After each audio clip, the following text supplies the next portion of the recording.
So yeah, Fairy Tail chapter 451.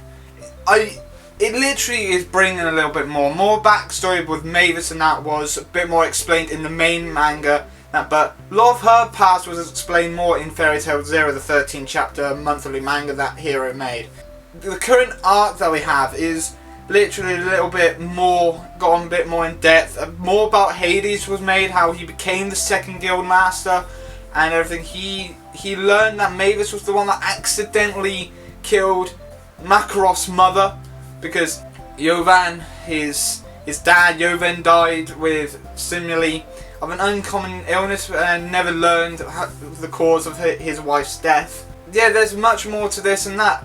It was a little bit more interesting, a little bit more of that everybody's now back together with, like, Fairy Heart is like the internal magic and like internal, and that's what she developed. That's what Hades found, or back then it was Pushet, I think he was called, but I'm going to call him Hades or Hades.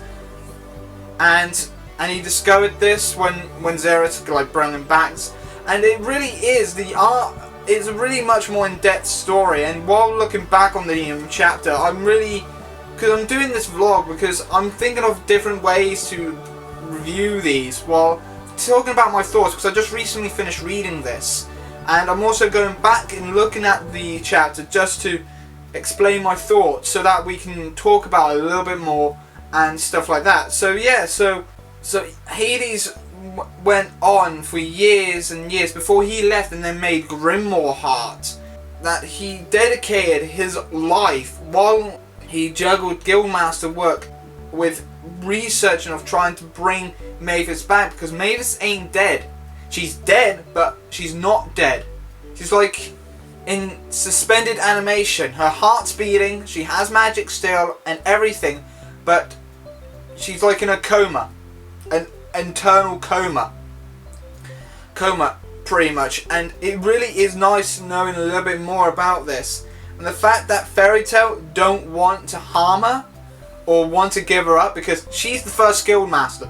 She is more of a guild master than anybody. She has not left Fairy Tail. She didn't leave Fairy Tail. She died while in Fairy Tail, so she's still part of Fairy Tail as much as anybody else is with the guild mark and stuff like that. And what everybody was shocked about this and stuff like that, it really is interesting of where this is going to lead. And the fact that Natsu has a secret technique that he wants to try, that he developed during his year training from the guild, and wanted to try it on Zereth, because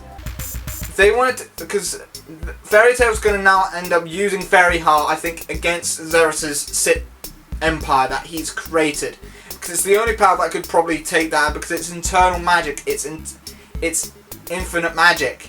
Ethelion, the cannon that destroyed the building where Jiral was, and from the first arc of the Heavenly Arc, I think it was, I can't remember, but when Jiral was evil, and the whole Tower Heaven Arc, I think, yeah, that was it. Ethelion could have an infinite power and constantly being used, couldn't be shot more than once and doesn't need to recharge, because like Mavis said, it's infinite power. And that's what really got me interested in this chapter, is mainly the ending of the secret technique Natsu has developed and everything. Is this more to the line because has he learned, or has he stumbled across magic that he probably knew when of his demon side, of his END side of himself? Has he stumbled this kind of power? Was this a power up like Gear 4th or Super Saiyan, or that kind of power? Because I know Dragon Force is like a Super Saiyan type ability, and stuff like that, and all Dragon Slayers know it, or should be able to access it, but this secret technique is really intriguing. But more of this backstory of how Fairy Heart was made is, or Lume Story, as it was originally known, but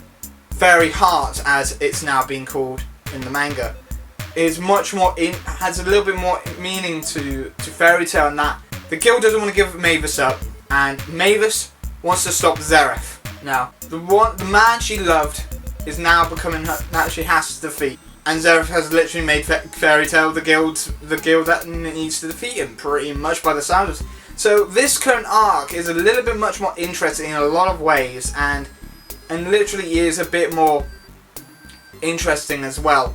So overall, this chapter, this week's Fairy Tail, I was really interesting. The drawing was nice as well.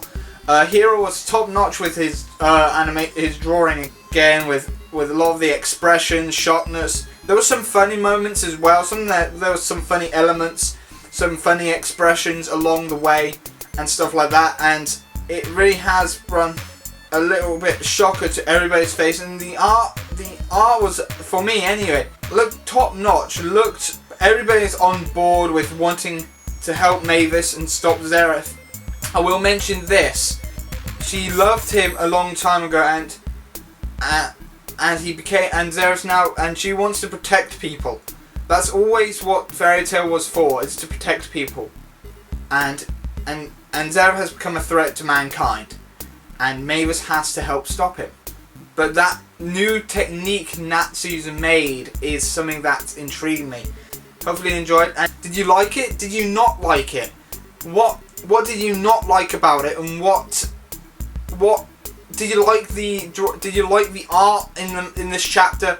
I like the art. What is your thoughts? Comment down below, and I'll see you next time for another Fairy Tail manga chapter review next Monday. Jasmus Riders Anime and Manga Reviews. And I'll see you next time for another manga and anime review. Bye bye for now.